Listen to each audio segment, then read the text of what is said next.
Hello mga madam, samahan nyo nga po ako ngayon sa ating client para pagandahin ang Yan na ba kanyang yung sa may gayad? kulot na buhok. So ayan na nga po. Ang gusto nga ni madam ipariban itong kulot niyang buhok. So bali nga po ito pong remode ang ating gagamitin. Yes po, ito pong remode ay matagal ko na po itong ginagamit sa mga client ko. Maganda po talaga siya at smooth sa hair. Nga po mga madam, 8 years ko na pong ginagamit itong Bremode. Kahit ano pong brand, basta Bremode po siya. Yan, subok ko na po ang Bremode. Ayan na nga po, magsisimula na po kami ni madam sa pag-apply. Sharen!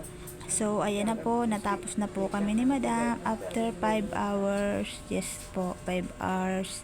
Nagsimula po kami mga 10 AM at natapos po kami ng 3 PM. So, ayan na po, makakauwi na po si madam. Thank you po for watching. Babush! Okay.